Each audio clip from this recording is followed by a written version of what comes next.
जय हिंद। देखिए, अभी हमारे प्राइम मिनिस्टर का जो दौरा था, पंजाब दौरा, और काफी डिस्टर्ब रहा। इसमें कई सारे सिक्योरिटी ग्लिच भी आए थे सब। यहाँ हम लोग समझते हैं कि क्या क्या कमी हुई थी, क्या गड़बड़ी हुई थी, कौन किया था, ये सब के लिए हम लोग को बहस नहीं। इस गलती से आगे न दोहराया जाए। कहाँ कहाँ मेन जो की पॉइंट्स थे जहां पर इसको ध्यान रखना चाहिए था, वो उसको हम समझते हैं। देखिए, मेनली था हमारे प्राइम मिनिस्टर का पंजाब में दौरा था, जहां पर वो कई सारी योजनाओं का भी उद्घाटन करने वाले थे। ये चुनावी रैली भी थी, लेकिन कई सारे विकास की योजनाओं में भी था, कई बहुत महत्वपूर्ण योजनाएं भी थी। तो दिल्ली से ये भटिंडा गए थे बाई फ्लाइट। भटिंडा से हेलीकॉप्टर से जाना था हुसैनी वाला, फिर वहां से जाना था फिरोजपुर। हेलीकॉप्टर जो था MI-17V5, वही वाली जो बिपिन रावत सर का जो क्रैश हुआ था। तो हेलीकॉप्टर को पहले 2 बार उड़ा के देखा गया, मौसम बहुत खराब था, तो लास्ट टाइम पे डिसीजन लिया गया कि सड़क से जाना है। सड़क से जाने था हुसैनी वाला, उसके बाद यहाँ से 25 किलोमीटर आगे फिरोजपुर। ये दोनों ही जगह जो है पाकिस्तान बॉर्डर के एकदम करीब है, लेकिन हुसैनी वाला से पहले ही फ्लाईओवर पे हमारे प्राइम मिनिस्टर का जो कॉन्वॉय था, काफिला रुक गया। अब इसको टोटल एक एक करके हम लोग समझते हैं। प्राइम मिनिस्टर की सिक्योरिटी बहुत प्राइम लेवल की होती है, सबसे बेस्ट सिक्योरिटी मानी जाती है। इनके काफिले में जितनी गाड़ियां होती है बुलेट प्रूफ होती हैं। अभी सुने होंगे 7 करोड़ की एक गाड़ी आई है बुलेट प्रूफ गाड़ी, काफी जबरदस्त गाड़ियां होती हैं इनमें। हमेशा आगे चलने पे रोड को क्लियर करा दिया जाता है। तो ये उनकी सिक्योरिटी में जो लगे होते हैं, SPG होती है, स्पेशल प्रोटेक्शन ग्रुप। आप इसमें डायरेक्ट कभी नहीं जा सकते हैं। आपको आर्मी या पैरामिलिट्री फोर्स या पुलिस में बहुत बेहतरीन काम किए रहेंगे तो आपका सिलेक्शन इसमें होता है बहुत बेहतरीन ढंग के, तब आप बनते हैं SPG, special protection group. SPG दिखती है भले सूट में, लेकिन अंदर उनके पूरा बुलेट प्रूफ रहता है, हर चीज वो अंदर रखे रहते हैं। उनके पास बहुत ही लेटेस्ट हथियार होती है, पिस्टल्स होते हैं, आंख पर काला चश्मा होता है कि वो किधर देख रहे हैं पता नहीं चलता है, बुलेट प्रूफ सूट होती है, पिस्टल होता है, हर चीज से ये लैस होते हैं आधुनिक हथियारों से। प्राइम मिनिस्टर के पास 3 लेयर की सिक्योरिटी होती है। इनके सबसे पहले आसपास में जो होते हैं वो SPG के कमांडो होते हैं। SPG कमांडो के घेरा के बाद जो होती है वो पैरामिलिट्री के कमांडोज होते हैं, और उसके बाहर जो घेरा होता है उसमें पुलिस होती है, पुलिस के बाहर जो घेरा होता है उसमें ट्रैफिक पुलिस होती है। तो मेनली सिक्योरिटी के लिए 3-3 लेयर की सिक्योरिटी होती है। तो आप ये समझ सकते हैं कि हमारे प्राइम मिनिस्टर के लिए कितनी जबरदस्त लेयर की सिक्योरिटी होती है। SPG कमांडो में भी कई लेयर होते हैं, कुछ होते हैं जो केवल प्रोटेक्शन देते हैं, कुछ हमला भी करते हैं। हमारे SPG कमांडो के पास जब भी प्राइम मिनिस्टर चलेंगे, देखिएगा इस तरह से बैग लेके लोग चलते रहते हैं। कुछ कमांडो बैग लिए रहते हैं, आप देखेंगे इनके पास हथियार नहीं रहते। और ये जो बैग लिए रहेंगे हमेशा प्राइम मिनिस्टर के पास ही खड़े रहते हैं। ये बैग नहीं है, ये एक्चुअली बुलेट प्रूफ है। जब भी अटैक होगा तो ये बैग इस तरह से खुल जाता है, कई लेयर में ये खुल जाता है, और ये बुलेट प्रूफ होता है। इसको लेके हमारे प्राइम मिनिस्टर को चारों ओर से घेर लिया जाता है ताकि बुलेट्स ना लगे। ये जरूरी भी है, हमारे देश के प्राइम मिनिस्टर है, उनकी सिक्योरिटी में कहीं भी कमी नहीं होनी चाहिए। अब हुआ क्या, दिल्ली से वो पंजाब गए। पंजाब एक्चुअली पाकिस्तान से एकदम करीब है, बॉर्डर ही बनाता है। तो पंजाब में यहाँ पर है फिरोजपुर, आप देखिए पाकिस्तान से एकदम सट के है यहाँ पर। तो यहाँ जब गए भटिंडा एयरपोर्ट पर उतर गए। भटिंडा एशिया की सबसे बड़ी सैनिक छावनी है, बहुत ज्यादा, वहां लगभग 1.5 लाख फौजी रहते हैं वहां पे। तो भटिंडा के बाद भटिंडा तो जहाज से लैंड किए, उसके बाद हेलीकॉप्टर से जाना था, मौसम खराब था, इस वजह से ये इन्हें सड़क से जाना पड़ा। अब यहीं से गलतियां चालू होना चालू हुई। एक एक करके गलती समझते हैं। 100 किलोमीटर लंबी सड़क को क्लियर कराने की जिम्मेदारी पंजाब पुलिस की थी। सड़क से जाने का रास्ता पहले से तय नहीं था, अचानक मौसम खराब हुआ और हेलीकॉप्टर कैंसिल हुआ, जिस वजह से हुआ। अमूमन इस रास्ते पे 2.5 घंटे लगते हैं। 100 किलोमीटर के सफर में लगभग 2.5 घंटे लगते हैं।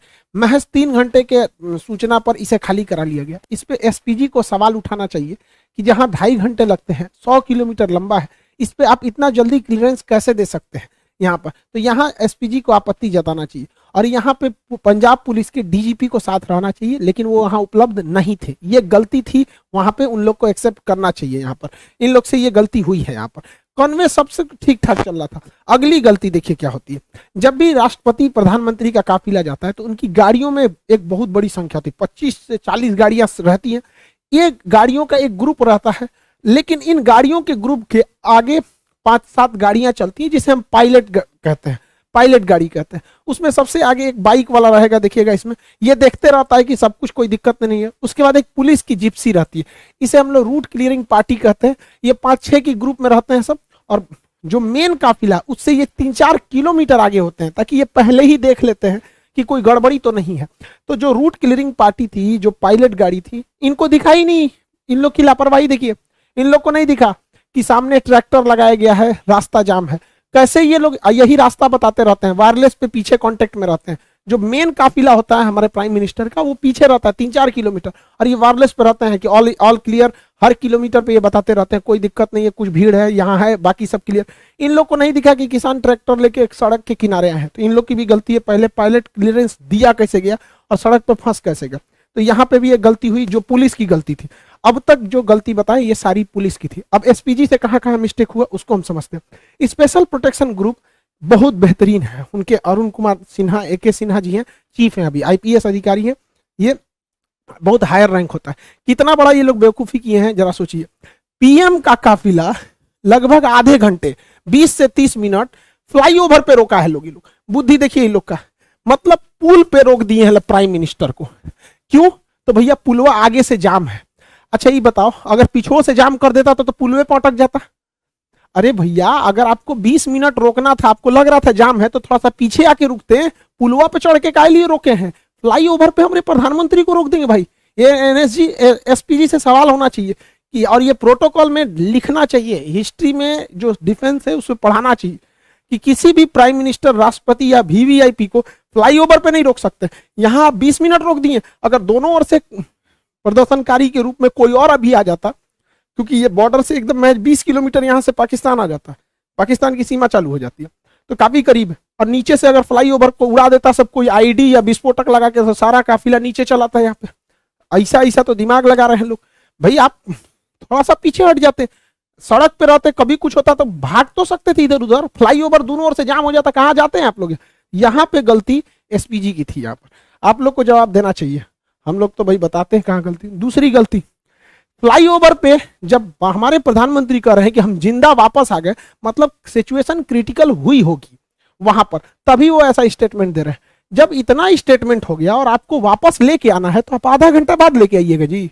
SPG वाले लोग आप जवाब दीजिए कि हमारे प्राइम मिनिस्टर अंदर बैठे हुए हैं यहाँ पर। अब देखिए हल्का सा मास्क दिख रहा होगा आपको। जब यू टर्न लेना है, देखिए कि आगे किसान है, इंटेलिजेंस रिपोर्ट आपको पहले से पता होगी, माहौल देख लीजिए क्या है क्या नहीं, तुरंत लेके हटिए। 2 से 3 मिनट हो गया, हाँ भाई खत्म, कैंसिल हुआ रैली, कैंसिल हुआ प्रोग्राम, हम वापस लेके आएंगे। तो SPG हमारे प्रधानमंत्री को आधा घंटा रोक के रखेगी। यहाँ SPG को भी जवाब देना पड़ेगा कि आप आधा घंटा काहे लिए रोक के रखे, वापस तुरंत लेके आना चाहिए। अगली गलती सुनिए ध्यान से, गृह मंत्रालय के अंडर में आता है खुफिया एजेंसी, इंटेलिजेंस ब्यूरो, और गृह मंत्रालय है और हमारे अजीत डोभाल साहब, इनकी योग्यता पे तो कोई शक नहीं है। लेकिन इंटेलिजेंस ब्यूरो और रॉ तो खैर बाहर में काम करती है, लेकिन यहाँ जिम्मेदारी टोटल इंटेलिजेंस ब्यूरो। ये इंटेलिजेंस ब्यूरो को ये पता होना चाहिए कि जब जहाज हवाई मार्ग से मार्ग जब कैंसिल हुआ है तो जो रास्ता जा रहा है वो ग्रामीण मालवा होके जा रहा है भटिंडा के लिए, भटिंडा से ग्रामीण मालवा होते हुए ये हुसैनी वाला और फिरोजपुर जा रहा है। और ग्रामीण मालवा का जो क्षेत्र है वो एकदम हॉट पॉइंट बना हुआ है प्रदर्शनकारी के लिए। तो इंटेलिजेंस ब्यूरो ने कैसे क्लियरेंस दे दिया कि अभी देख रहे हैं इतना बड़ा प्रोटेस्ट हुआ था, इतना बड़ा भीषण कई घटनाएं हुई, अभी किसानों में भी कुछ रोष था जो लखीमपुर की घटना को लेकर, ये सब। तो इंटेलिजेंस ब्यूरो को क्लियरेंस कैसे दे दिया कि भैया उस रूट से ले जा रहे हो जहां प्रदर्शन का केंद्र बना हुआ है, वो भी हमारे प्रधानमंत्री को। प्रधानमंत्री देश का होता है, किसी पार्टी का नहीं होता है, तो देश सर्वोपरि होना चाहिए। तो इंटेलिजेंस ब्यूरो का भी यहाँ फेल्योर है, सबको जवाब देना चाहिए यहाँ पर। लेकिन मीडिया वाले ये सब सवाल तो पूछेंगे नहीं। हालांकि प्रधानमंत्री जब वापस आए तो उन्होंने हमारे प्रेसिडेंट साहब से भी मुलाकात किया। अब इस पे अटकलें ये भी लगाई जा रही है कि आर्टिकल 356 लगा के राष्ट्रपति शासन यानी राजकीय आपात, स्टेट इमरजेंसी लगाई जाएगी। हालांकि ये इतना आसान नहीं है, और लगा देता तो भी ठीक था। इलेक्शन होने वाला है, प्रेसिडेंट रूल रहने के बाद थोड़ा सा ठीक ठाक से रहता है। हालांकि ये बहुत वर्स्ट कंडीशन में ही ये इसे लगाया जा सकता है। गृह मंत्रालय ने भी पंजाब सरकार से मांगा है कि आखिर ऐसी क्या गलती थी कि मुख्यमंत्री वहां से रिसीव करने नहीं आए। तो मुख्यमंत्री का अपना कहना है कि कोरोना प्रोटोकॉल को लेकर जूम में थे, रैली भले करेंगे लोग, वहां कोरोना प्रोटोकॉल नहीं लगेगा, लेकिन प्रधानमंत्री के लिए कोरोना प्रोटोकॉल लगेगा। दूसरा कि मुख्यमंत्री को छोड़ो, हटाओ भैया, तुम आए चाहे ना आए, राजनीतिक मैटर है, लेकिन उस राज्य के DGP को कि प्रधानमंत्री के काफिले में सबसे आगे रहना पड़ता है। और DGP जहां रहेगा, पुलिस प्रशासन ऐसे ही रहेगी, क्योंकि किसी भी राज्य का सबसे बड़ा हेड होता है DGP, director general of police.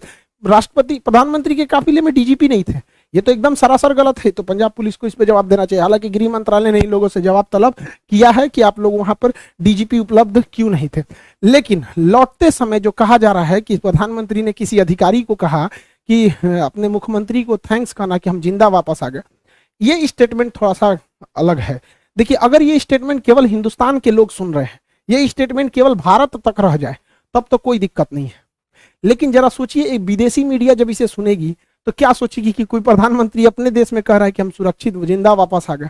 आप ये बोल सकते थे प्रधानमंत्री के कार्यालय के जो भी अधिकारी हैं कि हम सुरक्षित वापस आ गए, लेकिन जो होता है ना कि जिंदा वापस आ गए, काफी हार्ड वर्ड हो जाता है ये, कि मतलब आपने ऐसा बोल रहे हैं, क्योंकि देश आप ही का है। अल्टीमेटली आप कहीं भी जाते हैं तो हमारे प्रधानमंत्री से ही हमारी पहचान होती है। कोई राज्य के मुख्यमंत्री को नहीं जानता है, किसी को नहीं पता कि अमेरिका के 50 राज्यों में किसी एक राज्य का मुख्यमंत्री का नाम, सब वहां जो बाइडेन को जानते हैं। अगर मान के चलिए पुतिन कहते हैं कि बहुत धन्यवाद कहते हैं उस राज्य के मुख्यमंत्री को कि हम जिंदा वापस आ गए, तो भारत के लोग क्या सोचेंगे?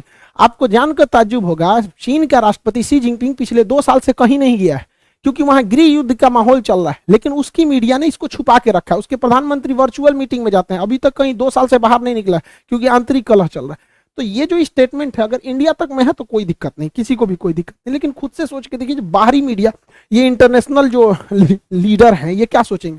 क्योंकि जब ये लोग भी भारत में आते हैं ना, तो इन लोगों की भी सिक्योरिटी एसपीजी और एनएसजी कमांडो ही कहती है। तो कल को ये सब भी कहेगा सब भैया तो आप अपने कह रहे हैं कि हम जिंदा वापस आ गए, तो विदेश में थोड़ी सी छवि खराब होगी।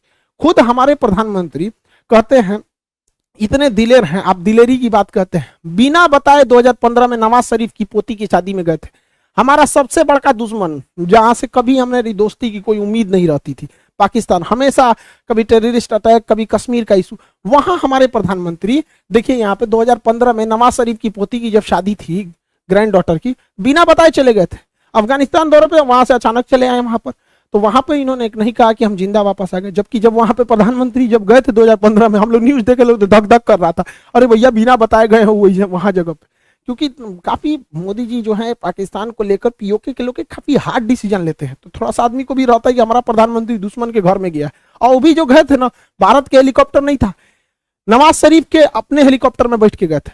पता नहीं पाकिस्तानी हेलीकॉप्टर चाइना से खरीदा था, क्या होता क्या नहीं, तो वहां पे ये स्टेटमेंट नहीं था। ऐसा नहीं होता, कह देना चाहिए था कि हाँ सिक्योरिटी में बहुत ग्लीच हुआ, सिक्योरिटी में ऐसा नहीं होना चाहिए। लेकिन एक होता है ना जिंदा वापस आना, वो भी प्रधानमंत्री के मुंह से थोड़ा सा ऑकवर्ड सा लगने लगता है। भैया तब हम लोग कहाँ जाएंगे भाई?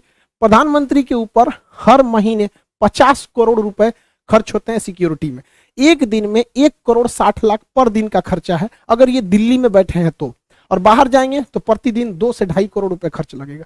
तो 2 करोड़ रुपए प्रतिदिन का खर्च के आधार पर अगर ऐसा स्टेटमेंट आता है तो फिर एसपीजी को सोचना चाहिए भैया आप किस तरह की सिक्योरिटी दे रहे हैं कि प्रधानमंत्री करें। और ऐसा नहीं है कि केवल पहली बार जाम में फंसे, 2017 में नोएडा मेट्रो के उद्घाटन में खूब हमारे प्रधानमंत्री जाम में फंस गए थे, तो उस समय कुछ अधिकारियों को ट्रैफिक के सस्पेंड भी किया गया था। 2 बार फंसे थे 2018 में, समझ में गया कि नहीं? अब देखिए यहाँ पर पब्लिक है और ये हमारे प्राइम मिनिस्टर है, यहाँ से भी तो कुछ अगर अनहोनी रहना रहेगा तो यहाँ से भी हो सकता है।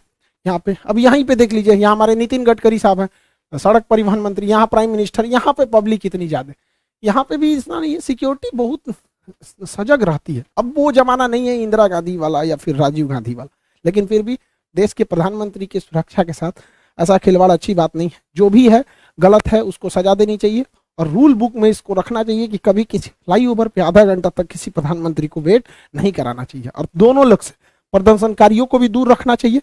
हमारे काफिले से बताइए, महज कुछ दूरी पर थे प्रदर्शनकारी, वहां से दिख रहे थे, और जो उनके समर्थक हैं हमारे प्राइम मिनिस्टर के, उन लोगों को भी कहते हैं कि तू लोग भैया काहे लिए उतना पास चलाया। यहाँ देखिए ये एसपीजी खड़ा है, ये हमारे प्रधानमंत्री की गाड़ी है, इसमें बैठे हुए हैं, ये उनके समर्थक है। तो भैया समर्थक लोग तुम भी दूर रहो, वरना तुम्हारे भेष में कोई भी आ सकता है, और विरोध वाले भी तुम भी दूर रहो।